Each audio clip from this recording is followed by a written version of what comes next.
Gate पर, bed पर और डेट पर, तारीख पर, तुम्हारे दुख के समय पर, तुम्हारी तकलीफ के समय पर, तुम्हारी कष्ट के समय पर जो खड़ा है, समझ लेना कि वही तुम्हारे लिए हितैषी है और वही शिव है।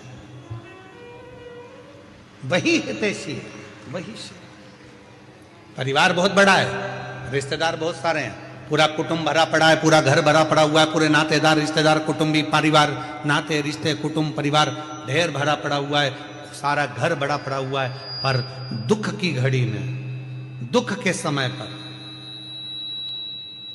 तकलीफ की घड़ी में कोई बहुत बड़ा कष्ट आकर खड़ा हो गया और बहुत बड़ी तकलीफ आकर खड़ी हो गई, और उस दुख की घड़ी में अगर दरवाजे पर कोई अपना आकर खड़ा हो जाए तो समझ लेना कि सारे रिश्तेदारों में सबसे श्रेष्ठ रिश्तेदार वही है जो दुख की घड़ी में हमारे गेट पर खड़ा। एक विश्वास, एक दृढ़ता। जब शिव से कहें, बोले, तो शिव उसको स्वीकार करता।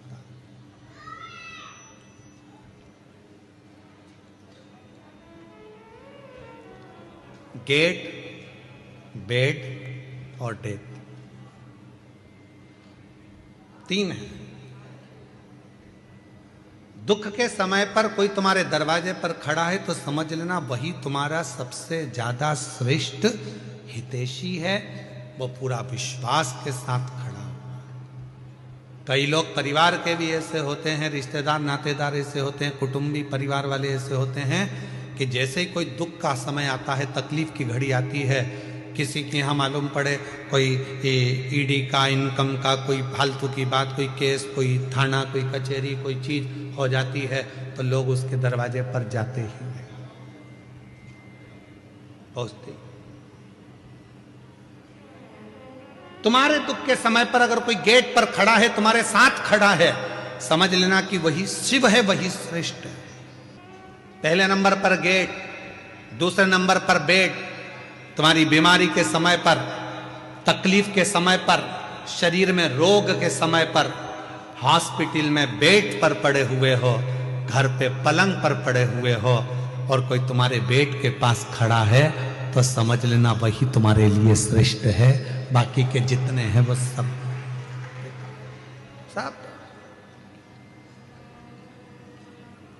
श्रेष्ठ वही है।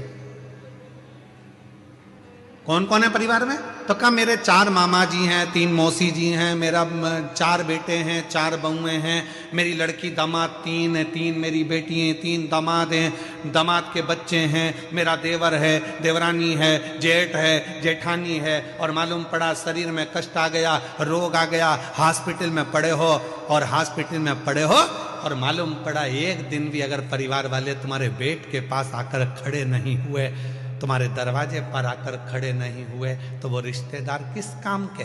और कोई दूसरा हॉस्पिटल में बीमार व्यक्ति अपने मरीज को देख रहा था और साथ में तुम्हारी भी देखभाल कर रहा है, तो उससे बड़ा दुनिया में कोई नहीं हो सकता। वो बेड के पास खड़े होकर तुमको नहीं।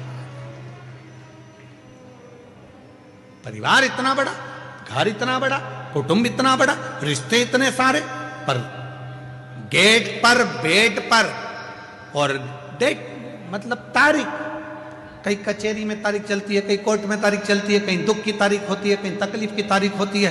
परिवार वालों से कहा हमारे ऊपर ये ऐसे ऐसे तकलीफ है, अपन उस तारीख को वहां चलेंगे, तुम हमारे साथ चलना, अपन उस तारीख को वहां चलेंगे, तुम हमारे साथ चलना। कोई उस डेट में खड़ा नहीं होता तो रिश्ते नाते कुटुंब कबीले किस काम के, परिवार किस काम के?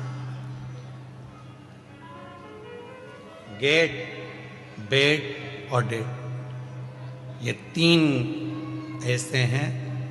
दुख के समय पर, तकलीफ के समय पर कोई यदि आपके साथ दरवाजे पर खड़ा है, बीमारी के समय पर कोई आपके पलंग के पास खड़ा है और कोई तारीख पर आपके साथ खड़ा है, तो समझ लेना कि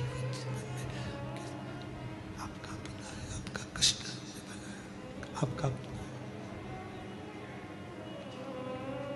वो कोई दूसरा नहीं है, वो श्रेष्ठ है, वो श्रेष्ठ है।